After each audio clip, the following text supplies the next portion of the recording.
de Dios, somos piedras vivas, somos nación santa. Toda esta información que nos llega a la mente la procesamos y nos queda permeada en la mente, ¿cierto? Ahora, desde esta perspectiva ya, desde siendo el tabernáculo viviente de Dios, que es lo que tenemos aquí, quiero enfatizar en lo que es la mente del ser humano como persona. Maestro Ángel Paz hablaba en cuanto a este tema, como psicólogo lo habla, pero que no es casualidad, son cosas de Dios. Yo vengo a hablar verdaderamente de que si esa información verdadera está siendo procesada por el Espíritu y el Espíritu manifestándose en cada uno de nosotros, de cada una de esa información que tenemos, como que somos el tabernáculo viviente de Dios, porque como él decía, podemos decir desde un pensamiento, desde una estructura que tenemos, desde que nos enseña, que todo lo puedo en Cristo que me, y lo puedo decir de una manera expositiva de sentido o expresiva, expresiva, todo lo puedo en Cristo que me fortalece. Pero ¿cuánta verdad es ese Cristo verdadero que está ministrando, que está gobernando en tu mente? Y quiero tener un fundamento bíblico en Primera de Reyes. Vamos a ver a un pueblo. Primera de Reyes, capítulo 18, versículo 18. Vamos a ponerlo ahí. Y quiero hablar de este tema para después ir poco a poco yendo. En cuanto a este pasaje de la Biblia, quiero específicamente estos versículos. Porque vamos a ver un pueblo de Israel, que escuchó, que vio, escuchó de sus padres en generaciones pasadas, de que Jehová de los ejércitos peleó por ellos e hizo grandes milagros e hizo grandes proezas, y que ese Dios era real en Israel. Pero fíjate, con el transcurrir de los tiempos, siempre me recuerdo el libro de los Jueces, en el capítulo 1 y 2, dice, y se olvidó la generación de lo que había hecho Dios. O sea que el Dios que los sacó a ella a la tierra prometida, en pasar generaciones por un liderazgo no adecuado a lo que quiere Dios verdaderamente en esa temporada con su pueblo, fue olvidando. Y aquí vemos al profeta Elías, vemos a un rey que se llama Acab. ¿Cuántos conocen la historia del profeta Acab?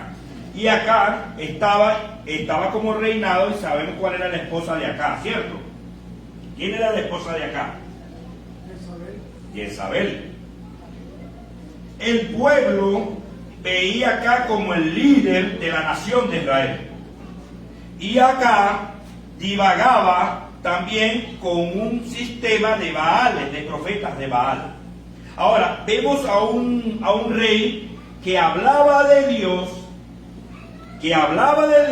era puesto según lo que se establecía en ese tiempo en Israel, pero su mente divagaba en un sistema de creencia de lo que era el mundo, digamos así, el sistema de los Baales, el sistema fuera de Dios. O sea que él ligaba dos sistemas en su mente.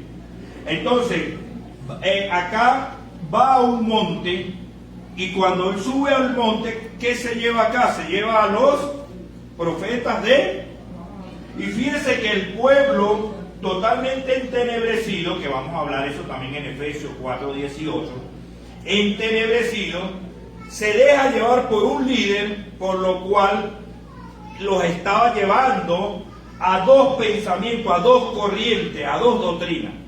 Ahora, quiero que me tenga mucho atención en lo que le voy a explicar, porque la cuestión no es que voy a hablar de liturgia, voy a hablar lo que es verdaderamente tu pensamiento, cómo Cristo se perfecciona en tu alma y cómo verdaderamente Cristo se manifiesta en ti, primeramente en la familia y en la sociedad, que es lo que queremos verdaderamente, que es lo que quiere verdaderamente Cristo. Cristo no se va a manifestar en una persona que divaga en dos pensamientos.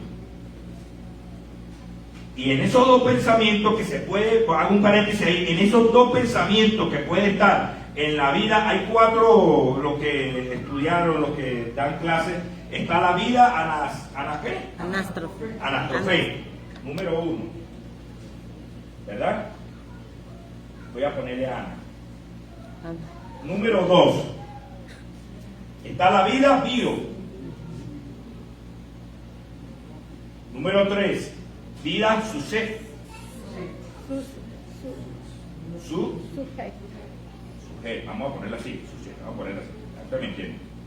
Y 4. La vida Zoe. Zoe. Como mi nieto. Esto que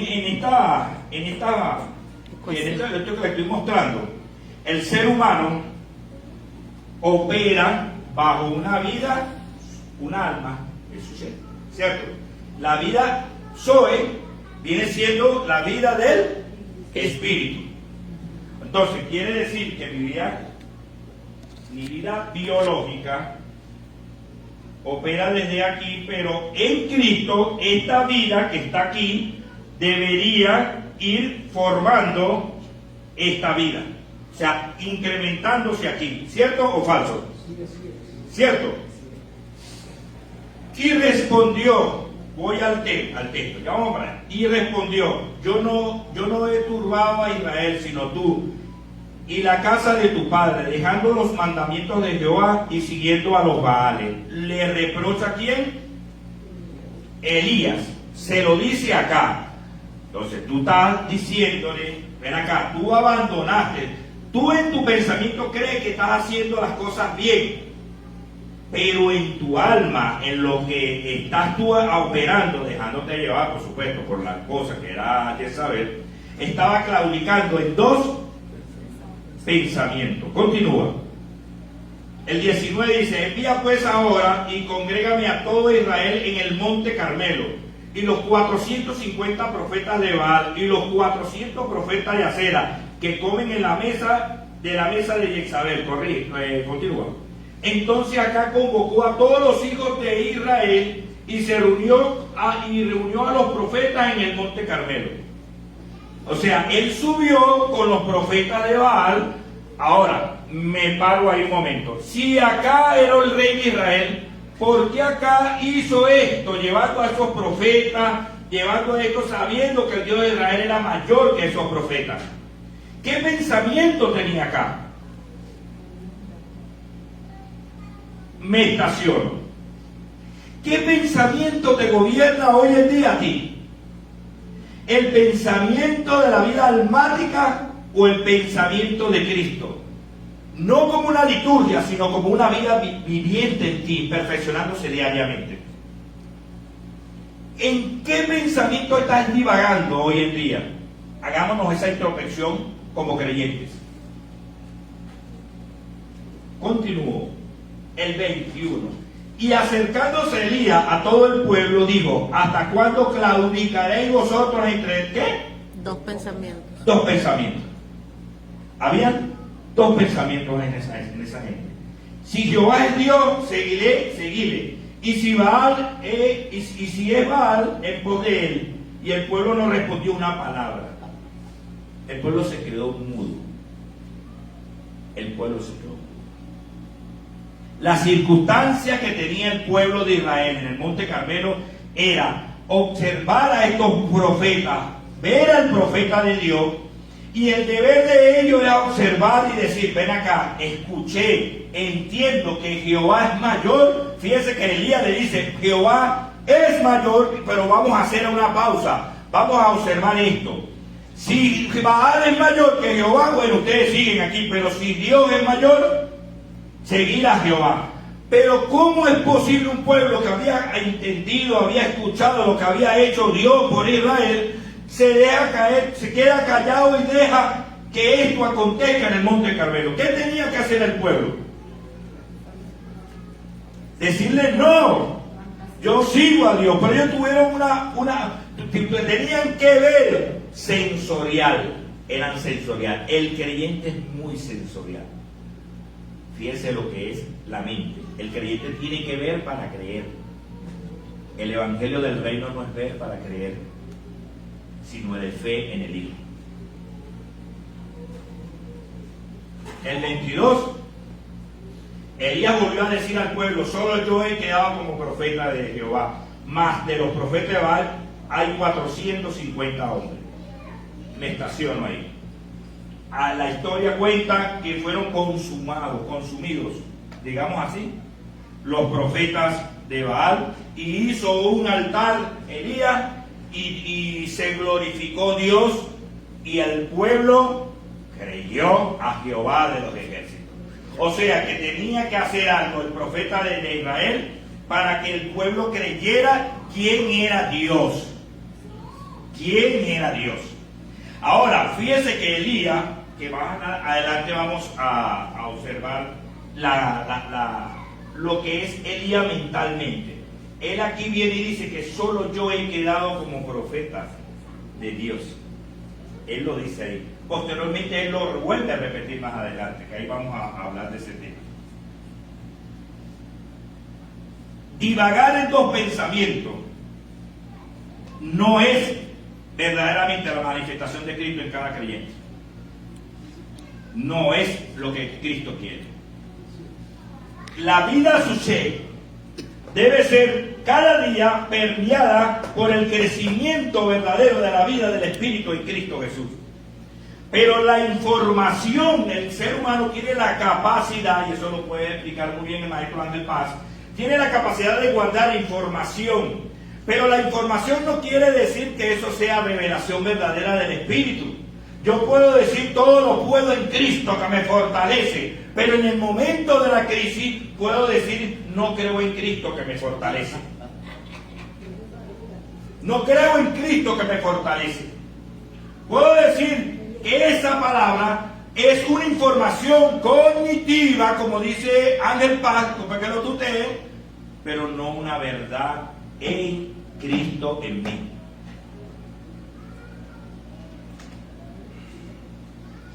Vamos al mensaje.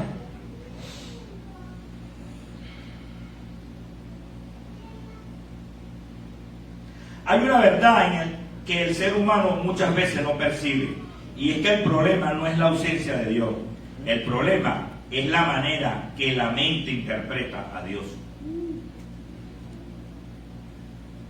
Porque el hombre puede tener información de Dios, pero no necesariamente tener la vida de Dios gobernando su interior. Efesios 4:18. Teniendo el entendimiento entenebrecido, ajenos a la vida de Dios. Por la ignorancia. Por la ignorancia que en ellos hay, por la dureza de su corazón. Continúa el 19. Los cuales, después que perdieron toda sensibilidad, se entregaron a la lascivia para cometer con avidez toda clase de impureza. Continúa. Mas vosotros no habéis aprendido así a Cristo. Regrésate al 17. Al 17. Esto pues digo y requiero en el Señor, que ya no andéis como andáis los otros gentiles, que andan en la vanidad de ¿qué? ¿A quién Pablo le estaba hablando en Éfeso? ¿A quién? Vamos a ver, ¿a quién le hablaba Pablo a él? La carta apostólica de Éfeso, ¿a quién va dirigida? A la iglesia de Éfeso. ¿A quién? A la iglesia, al creyente. Ok, aquí había una transición del judaísmo, la cultura greco-romana, digámoslo de esta forma, en Éfeso, a lo que era la gracia.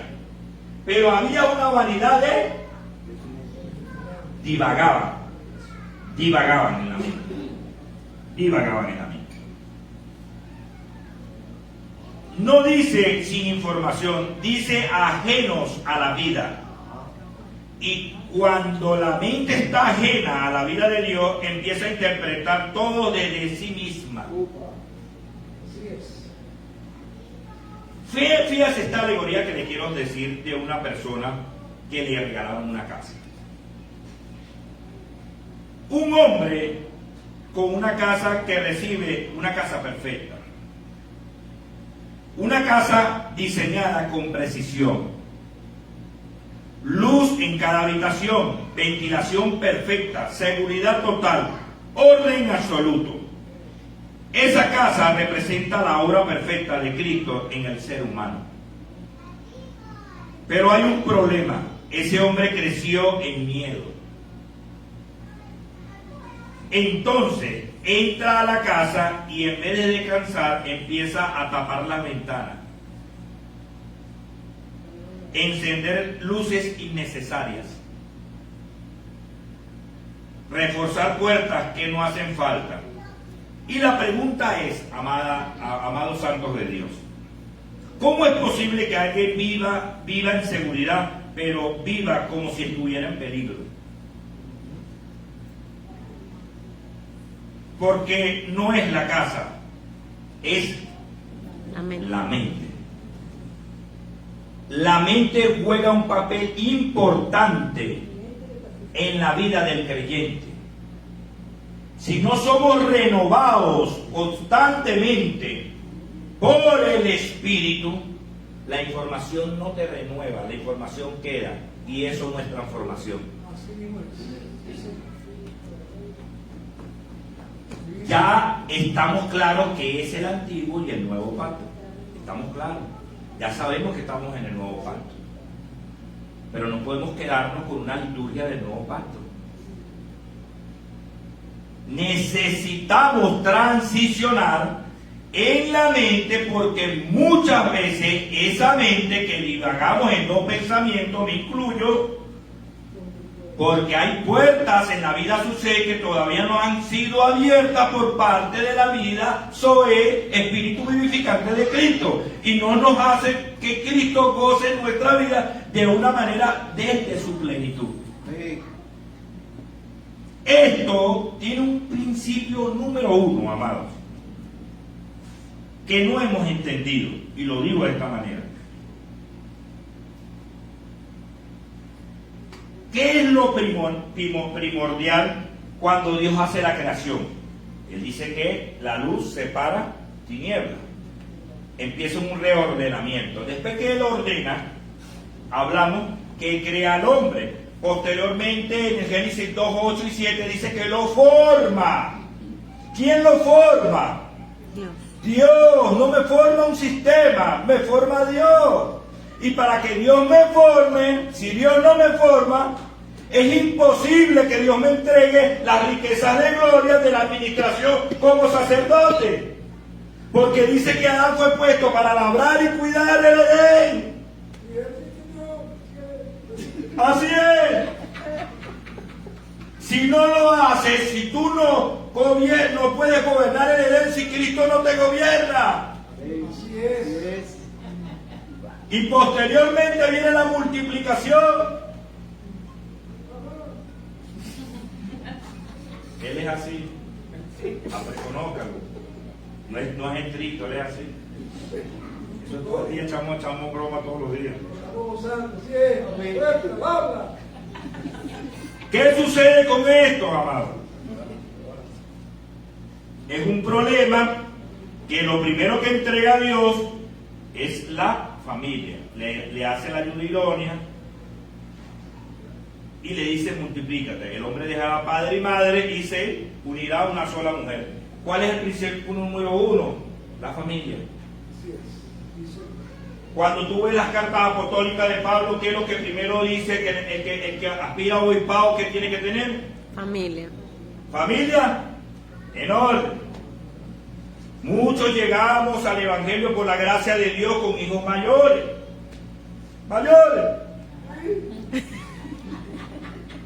Una bendición la familia Reyes que tiene los niños de pequeños. Una bendición que los pastores Tayupo tienen a Tayupito. Ahí de pequeñito, viene formando. Nosotros tuvimos hijos adolescentes, pero lo importante es la expresión de Cristo en nuestras vidas para que ellos queden permeados y digan: el Dios que dice mi papá es real, el Dios que dice mi mamá es real. Igualmente puede pasar con cada uno de nosotros, los que están aquí. La expresión de la vida soy de Dios es primordial en el orden primeramente de la familia. Ahora, cuando la familia se ordena, fíjate que Dios dice: ordenar primeramente se lo forma, la formación primeramente de la familia, para que Dios te entregue la administración de lo que Él creó. Simplemente somos mayordomos. Usted es mayordomo de sus finanzas, por gracia de Dios. Usted es mayordomo del matrimonio, por gracia de Dios. Eso no es suyo, sino que Dios se lo está dando a usted por gracia. Si nosotros no comprendemos ese principio de lo primero que Dios ordena y forma, entonces nos vamos a quedar con pura liturgia aquí y en los que nos ven en las redes sociales. Nosotros tenemos un entendimiento por gracia, pero hay personas que no comprenden este entendimiento y la familia está destrozada. Muchas veces se enseña, agrada primero a Dios, trabaja para Dios, que Dios te resuelve de la familia después. Eso es una mala enseñanza y una mala mentoría. El problema de la mente, cuando la mente no está gobernada por esa vida, Romanos 8:6, que lo hablaba el maestro Ángel Paz, Romanos 8:6, habla que porque ocuparse de la carne, él hablaba algo tremendo. Y él decía que estaba en otra versión. ¿Y esa versión cómo llama a la carne? Mente. El ocuparse de la carne, cuando tú la lees literal, de una vez puede venir desde los lentes ópticos conciliares denominacionales a decir que la carne, no, esta es la carne. La carne se levanta, es la mente. Fíjese que el problema es la mente. Entonces, aquí les estoy diciendo, cuando la mente no está gobernada por esa vida, fractúa en dos pensamientos. Un pensamiento puede ser de información cognitiva de Dios y la otra es, bueno, los temores, lo que les dije yo, que puede venir de familias disfuncionales. Viene, ¿cómo se llama esto? El maestro Ángel Palo habla, patrones de conductas aprendidos. Aquí hemos visto, él hablaba que hay un alto índice entre los creyentes, hijos de Dios, que sufren de qué? ¿De qué, maestro? Usted nos dijo ahorita. De esquizofrenia. Usted no ve que el ser humano tiene la costumbre, gracias a Dios que aquí no pasa esto, pero en su mayoría de copiar patrones de conducta. Usted no está viendo que los predicadores que predican hoy en día, usted los va a observar de una manera, ¡oh, aleluya! ¡Al santo! Y empiezan a pegar brincos y algo. Y usted no ve que casi todos son iguales, copian patrones de conducta de expositores de palabras de otras naciones. El dominicano es la exposición de pentecostal dominicana es muy copiado en Venezuela por predicadores. Y entonces empieza con esto. Ya, yo voy a hablar por aquí, no, aquí que no escuchó. Yo voy a hablar por este, no, aquí no escuchó. No, voy a hablar. Empiezan como a copiar patrones. Esos son copiar patrones de conducta, aunque ustedes no lo crean. Y así como copian esos patrones de conducta, imagínense que sea la punta del iceberg, imagínense cómo será su vida en ciertos aspectos que copian.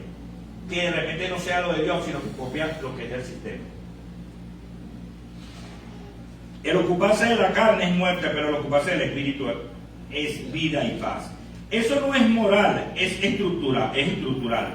La mente puede operar desde dos fuentes, desde la carne, interpretación humana, y desde el espíritu, vida y paz. Cuando la mente opera sin vida, todo se interpreta con miedo, todo se procesa con ansiedad, todo se siente como amenaza. No es que la persona esté lejos de Dios, es que su interpretación está desconectada de la vida de Dios. ¿Qué ejemplo tenemos? Israel, cuando la mente reinterpreta a Dios. Éxodo 32:4. 32:4. Éxodo 32:4. Ahí vemos 32 Éxodo. Y él los tomó de la mano a ellos y le dio forma como puril, e hizo de ellos un becerro de fundición. Entonces dijeron: Israel, estos son tus dioses que te sacaron de la tierra de Egipto. Wow. No negaron a Dios, lo reinterpretaron. Ansiedad colectiva, necesidad de control visible, incapacidad de sostener lo invisible, Cuando la vida de Dios no gobierna la mente fabrica sustitutos de Dios. Opa. No necesariamente podemos decir desde lo que es la religión, que muchos no nosotros, creyentes, condenan a las personas que están en la religión católica en cuanto que el Salmo 115, que no haga dioses ajenos, esto y aquello, que tú ves esos debates por redes sociales que nada edifican. Pero ¿qué Dios estás creando en tu corazón? Que no necesariamente tiene que ser un yeso. Un Dios que puedes crear en tu mente, fuera verdaderamente del Dios viviente que está dentro de ti en espíritu vivificante. Tu Dios puede ser el dinero. Tu Dios puede ser cualquier cosa en esta vida biológica que tenemos. Tu Dios puede ser la ansiedad. Tu Dios puede ser la depresión. Tu Dios puede ser todo eso. Y tú no estás discerniendo desde la vida del Espíritu que eso está socavando y te tiene metido en un desierto mental. En un desierto mental. Vamos a decir nosotros internamente cuál es ese Dios internamente que tenemos, que lo tenemos nublado por ese, como dice Efesios, que conocemos de Dios pero estamos en tinieblas en esa área del alma, donde verdaderamente estamos cautivos por un sistema y divagamos en dos pensamientos. ¿Aló? Elías colapsó en lo interno. Vamos con el profeta Elías. Primera de Reyes 19:4. Este hombre, fíjense que él dijo, yo soy el único profeta que queda en Israel.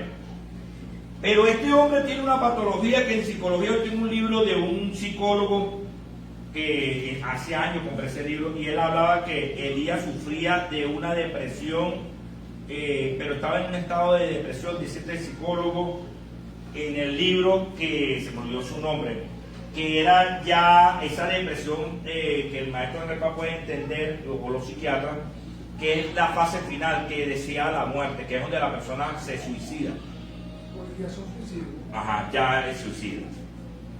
Elías le dijo, ahí le dijo, y se fue por el desierto un día, de camino, y vino y se sentó debajo de un enebro, y deseando La muerte. dijo, basta ya, oh Jehová, quítame la vida. Pues no soy yo mejor que mis padres, no soy yo mejor que mis padres. Continúa el 5. Y echándose debajo del enebro se quedó dormido. He aquí luego un ángel le tocó y le dijo, levántate y come. Fíjate algo, que en tu peor padecimiento psicológico que podamos pasar, porque todos, él decía que todos pasamos por problemas de la mente, siempre Dios te va a hablar interno. Siempre Dios te va a decir, verdaderamente tú lo puedes todo en mí. Si lo puedes, te habla en lo interno. Elías estaba en un proceso de depresión y Elías escuchó la voz de Dios. Pero el proceso de Elías es tremendo, porque Elías, ¿qué hizo? Elías aniquiló a los profetas. Elías hizo que lloviera, paró de llover. Pero Elías, en un proceso de su vida, una mujer lo amenazó. Ahora, fíjate el pensamiento. Si yo tengo un pensamiento de Dios que me gobierna, fíjate que estoy hablando del gobierno de la vida del Espíritu. Si yo tengo un pensamiento de que me gobierna Dios, yo no me... Es que es tremendo. Hoy en día nosotros tenemos el Espíritu vivificante de Cristo. Pero es que este hombre bajó fuego del cielo, paró la lluvia, hizo proezas que Dios lo usó a él, y le mandaron un mensaje. Pero ¿qué tendría que haber hecho este hombre? Decir, ven acá, si tú vienes a amenazarme, si yo bajé fuego esto, ven a decírmelo tú a mí aquí. Ven y dímelo tú aquí. Porque esa es la confianza y la certeza de lo que no se ve. Ese Cristo dentro de nosotros. Claro, estamos hablando de Elías, que hizo esta proeza. Pero la mujer mandó un mensaje, ella le tenía miedo.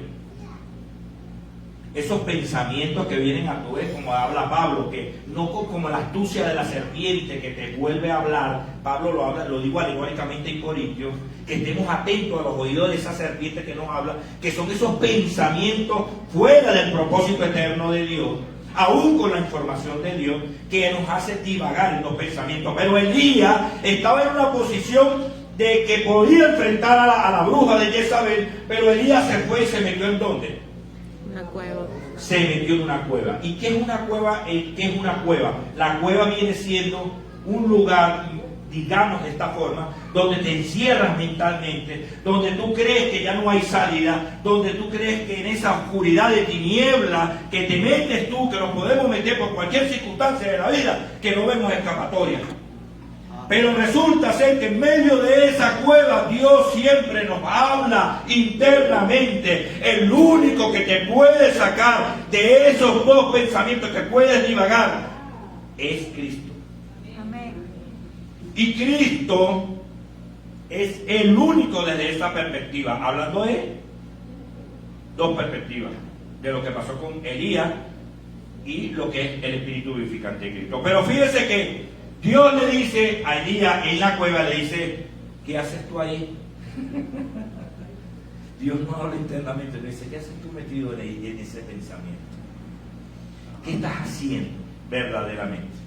Dios nos llama a reflexión esta mañana y nos dice, por su palabra, no estoy diciendo que así te dice el Señor, yo no pero de ahí, yo no pero de esa mentira. Dios nos dice por su palabra, como espíritu vivificante, ¿qué estamos haciendo en esas áreas de nuestras almas que no le creemos a Cristo? Ahora, la perfección del Espíritu es primeramente en la familia. Si tú estás como esposo, como esposa, vamos a darnos unos cocotazos aquí, como padre, como abuelo, como hijo, como todo en tu trabajo, en tu empresa, y tú no estás ahí afirmado en la creencia verdadera de que el Espíritu vivificante te está gobernando, entonces nada tenemos que hacer de nosotros de ir a buscar afuera lo que no ordenamos internamente. Nada estamos haciendo. A veces nosotros queremos el local lleno, pero ¿qué es lo que está aconteciendo en nuestra vida internamente? El ordenamiento y la formación de Dios primeramente en la mayordomía de la familia, en la asignación que tenemos en las áreas seculares del trabajo y todo esto. A veces estamos en el trabajo y de repente somos los chismosos del trabajo. ¿Aló? No diciendo que sea aquí, pero hay gente que usted ve que son demasiado con Biblia, que dice 200 versículos en un minuto, y cuando están en el trabajo son las personas que traen discordia al trabajo. Yo lo viví. Y te hablaban de Dios. O cuando llegamos en la casa, podemos tener diferencia. Yo tengo diferencia con mi esposa. ¿Quién no tiene diferencia con su esposa? ¿Tenemos diferencia? Yo tengo diferencia con mi esposa. Nosotros ayer estuvimos conversando con ella algo que a mí no me pareció y ahí estuvimos conversando. Hubo un momento de inflexibilidad en lo que estábamos conversando, pero después como que entendimos, ella entendió la posición, yo entendí mi posición, porque el problema es que tú das tu exposición como en la defensa de una persona que está siendo imputada por un delito. Está la defensa privada, ¿verdad? Y está la acusación, que en este caso es el fiscal. El fiscal da unos alegatos y la defensa da otros alegatos. Entonces, entre esas ambas partes, de repente pueden llegar a un acuerdo. Pudiera haber un acuerdo en eso. Pudiera llegar. Pero cada quien, la esposa da unos alegatos y el esposo da un alegato. Pero desde ese juez justo que está dentro de nosotros, nos va a hacer comprender, ¿verdad? Y vamos a llegar a un punto flexible donde vamos a llegar al acuerdo, pero no es porque yo quiera, es porque Cristo gobierna mi vida. Es porque Cristo gobierna mi vida. Elías colapsa, un hombre de Dios emocionalmente agotado, distorsión de identidad, agotamiento interno, pensamiento catastrófico. ¿Cuál es el pensamiento catastrófico que nos puede agarrar a nosotros hoy en día? Economía. Este país se lo llevó el diablo. El dólar nos comió. Cada ratico agarro el teléfono y entonces estoy así, el Binance. Subió el paralelo, subió esto. ¿Qué te gobierna tu mente? ¿Qué te está gobernando tu mente hoy en día? Exacto, mira, está diciéndolo, mira. ¿Qué te está gobernando tu vida verdaderamente? El sistema. Ahora, no queremos decir que el sistema no está, es una realidad, pero eso está socavando mi vida espiritual. Eso está gobernando mi vida. A muchos sí los creyentes los está gobernando eso. A muchos sí los está gobernando. Incluso hombres espirituales pueden experimentar desconexión emocional de la percepción de la vida de Cristo. Lo que tú crees que es espiritual.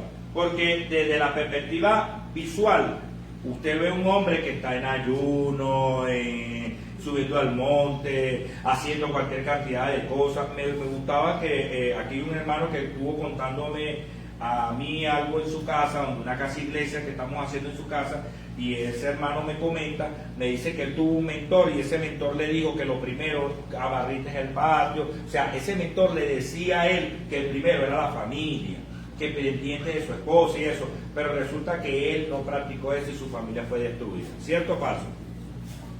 Ese hermano me contó eso, yo lo escuchaba y yo, wow, lo tomaba y decía, verse, qué tremendo eso, lo que dice. Entonces hay hombres espirituales que nosotros creemos que son espirituales, pero internamente están destruidos en la familia.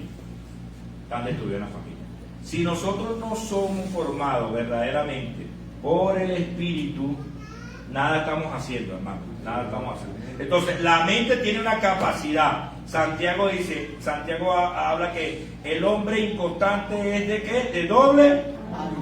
El hombre inconstante es de doble ánimo. Entonces, cuando la vida Zoe no me gobierna, yo puedo ser de doble ánimo. Y usted no ve que líderes de doble ánimo. Hay gente que es de doble ánimo. Usted lo ve dentro de la iglesia y son de doble ánimo. Y no voy a decir que es aquí, pero en otra parte yo lo viví de doble ánimo. Vamos a hacer esto y no lo hacen. Y eso nos manda a nosotros también si nosotros nos proponemos hacer algo, tenemos que hacerlo, porque es de la vida. Te estamos dando una palabra y tenemos que hacerlo en el nombre de Cristo. Porque entonces somos de doble ánimo, somos almáticos. Entonces ahí vemos que no hay una gobernanza del espíritu, sino una información cognitiva de lo cual divagamos. Entonces tú dices, esto no es un hombre espiritual, nada, esto es lo que él se mueve por emociones. Un hombre espiritual lo mide y dice, este es un hombre que se maneja por emociones. Puede tener la vida de Dios, puede tener la perspectiva de Dios, pero no a ciencia de lo que es el espíritu vivificante de Cristo. Y eso nos llama a nosotros a la reflexión. Cuando la mente no está gobernada por la vida de Cristo, reacciona en vez de discernir. No reacciona en vez de discernir. Pablo, una transición de Pablo en el sistema mental. Filipenses 3:8.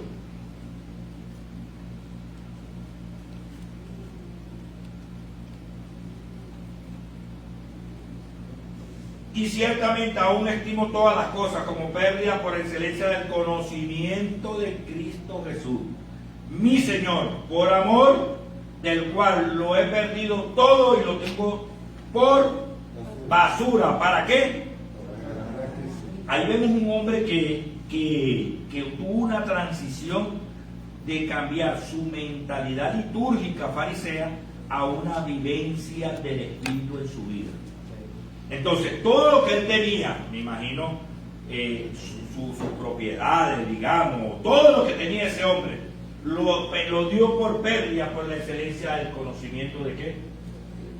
Pero nosotros vemos que este hombre dice que todo lo decía el maestro de paz, todo lo puedo en. Y él decía lo que decía Gálatas 2:20. ¿Qué decía Gálatas 2:20? ¿Qué él dijo? Vamos a ver si se recuerdan. A ver, él lo decía, vamos a ver. Estamos muertos. Allá. Ya no vivo yo. Ya no vivo yo, más bien Cristo en mí. Ya no vivo yo. Ese ya no vivo yo, Pablo lo decía, pero fíjese que él estaba hablando de una muerte, de un pensamiento humanista en su vida, sino que ya estaba permeado en él la vida Zoe de Dios, y se manifestaba la vida de Dios en él. Era tremendo lo que decía Pablo. Lo tenía todo por basura para ganar a Cristo. Segunda de Corintios 5:17, aquí todas las cosas son hechas nuevas. Pablo no mejoró su mente, no la sustituyó, no ajustó su sistema, recibió una nueva fuente. Ahora, Pablo habla de las fortalezas mentales. Segunda de Corintios 10:5, derribando argumento y toda altivez. Explicación: ¿qué son fortalezas? Yo le preguntaría, ¿qué es una fortaleza? Son pensamientos rígidos, interpretaciones internas, sistemas mentales cerrados. No todo pensamiento es verdad. Usted puede hablar muy bonito de Dios y decir todas las cosas de Dios, lo puede decir, y eso no quiere decir que sea una verdad de Dios expresada en usted. Eso es un requisito de qua non, como se dice en derecho. Algunos pensamientos son estructuras que resisten la vida de Dios. Ahora, hay dos. Él dice, fortalezas mentales que se levanta contra. Hay dos. Hay fortaleza. Ahora, esas fortalezas mentales, diría yo, podrían venir en una transición así, vamos a decirlo de esta manera. La familia, una familia, vamos a poner aquí una familia.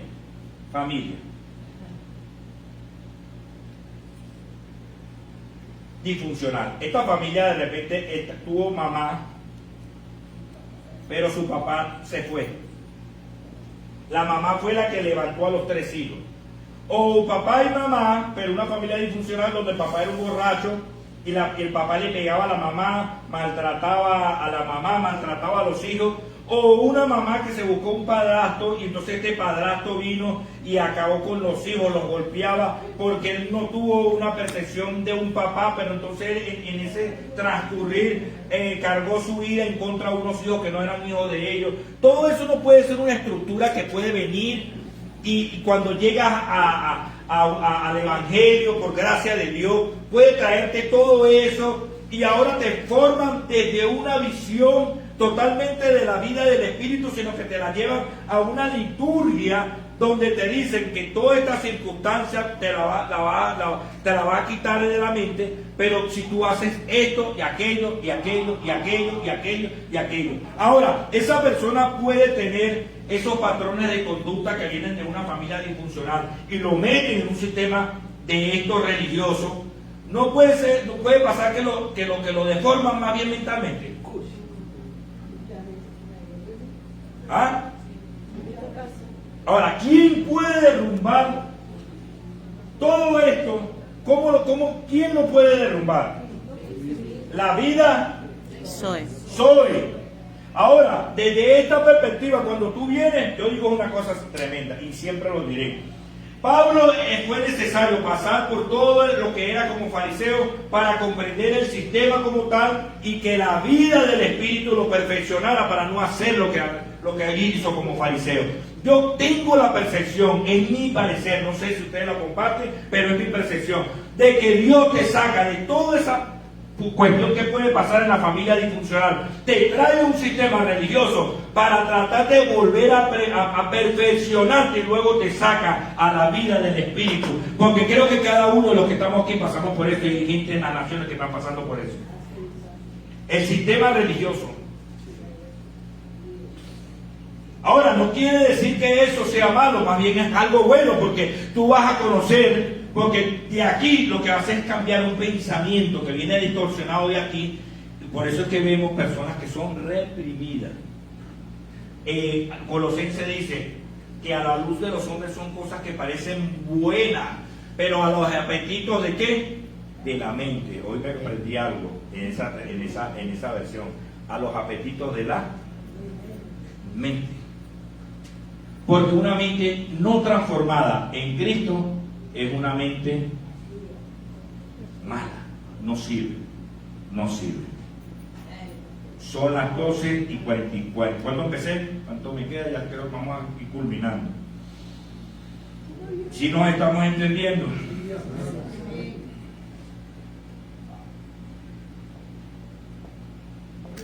Impacto biopsicológico, maestro Ángel Paz. Proverbio 23:7. ¿Cuál es su pensamiento? Es su corazón, tal es él. El pensamiento no es solo mental, es biológico. Lo que piensas regula tu sistema nervioso, afecta a tu cuerpo, define tu estado emocional. Impacto en la vida humana. Cuando la mente no está gobernada por la vida de Cristo en el matrimonio, es control, celo, inseguridad en la familia, crianza desde el miedo, transmisión de trauma en los hijos, identidad inestable, inseguridad emocional en el trabajo, ansiedad, perfeccionismo, presión constante en la sociedad, juicio, religiosidad sin vida, falta de paz interna. Eso es lo que produce todo eso. La mente de Cristo, más nosotros tenemos la mente de Cristo, no es algo que se construye, es algo que se manifiesta. Cuando la vida gobierna la mente, expresa a Cristo. Gobernanza del espíritu vivificante, Romanos 8:11. Vivificará también vuestros cuerpos mortales. La vida de Cristo ordena la mente, estabiliza emociones, regula el cuerpo, restaura las relaciones. El problema del ser humano, amado, no es la falta de Dios, es el exceso de interpretación sin su vida. Eso es lo que está pasando hoy en día con el creyente. Muchos no han dejado de creer en Dios, pero han construido mentalmente una versión de Dios. Eso es lo que está pasando en el creyente hoy en día, amados. Que nace de sus heridas y no de su vida. A veces usted ve una oración, hay gente, y eso lo debe entender el maestro Ángel Paz, que se arrodilla a orar y le dice, y se pone a llorar. Vas a llorar. Amantísimo Padre, vengo a tu presencia. Oh Dios, soy un vil pecador. Y eso empieza con una verborrea y una broma así, oraciones así. Está manipulando, está poniendo a Dios como si fuera un padre biológico. ¿O crees tú que con esa manipulación tú vas a tratar de que Dios diga, ay hijo, párate aquí, ven, mijito, ay, no, párate, ven papito, ven, hijo, ay pobrecito mijito, ¿qué pasó mijito? Ay, no soy digno de ti, no soy.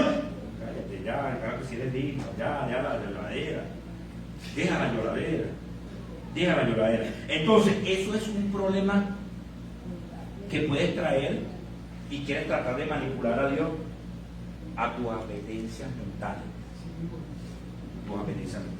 Qué bonito es sentarse y decir, oye Señor, vamos a tomar un café. No sé, yo soy cafecero, no sé si tú eres cafecero. Hoy tuve un día de perro, pero siempre tú estás conmigo. Y te doy gracias porque, por ejemplo, esta semana venía por la pastora, iba a bajar con la moto por un lado y sentí que me hablaste y me dijiste no bajes por aquí.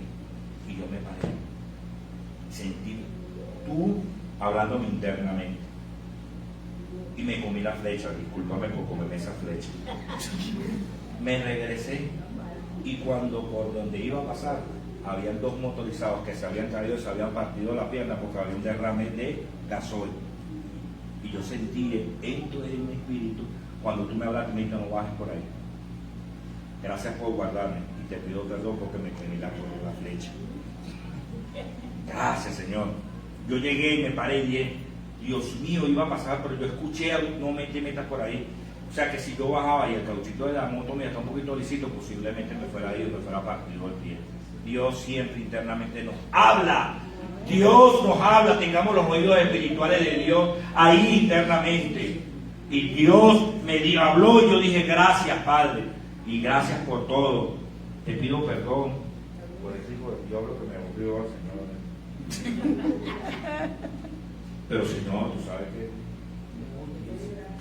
tu justicia, yo quiero que tu justicia obre y que tú verdaderamente obres en tu justicia. Tú sabes que yo soy un hombre de justicia por tu gracia, no por mí, porque no es por mí. Es una oración sencilla, fluida. Yo no voy a llegar a Dios. Entonces, esas son percepciones de la mente. Nacen de su herida y no de la vida de Dios. Pero cuando el espíritu vivificante gobierna la mente, deja de fragmentarse, el cuerpo deja de resistir, las emociones se estabilizan, la vida de Cristo comienza a expresarse sin esfuerzo. La frase que yo quiero poner al final de esto es que no se trata de pensar mejor para llegar a Dios, se trata de que la vida de Dios gobierne el hombre hasta que la mente deje de ser un sistema autónomo y se convierta en la expresión viva de Cristo Jesús. Ponte de pie, amada iglesia. ¿Cuánto nos falta, amados? ¿Cuánto nos falta? Pero lo que queremos desde el Ministerio Plenitud de Gracia es que simplemente no nos quedamos con una información de que el nuevo pacto o antiguo pacto. No.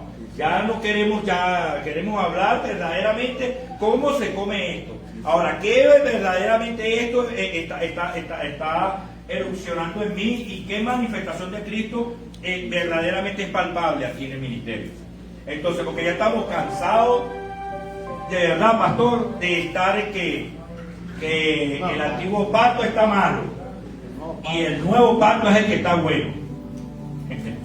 Efectivamente, Cristo es el pacto eterno, Cristo es el Dios. Pero vamos a ir a la verdadera enseñanza. Vamos a ver verdaderamente a que esa enseñanza sea una vida en mi vida. Que verdaderamente eso sea verdad. Eso es lo que queremos. Familia sólida. Que verdaderamente esa gobernanza de Dios sea en nosotros, en todas las áreas de nuestra vida. El que empezó la buena obra, la irá perfeccionando cada día. Amén. Gracia y paz en abundancia. Dejamos en el amor de Cristo y voy a dejar al pastor Tayuco, que sé que va a orar.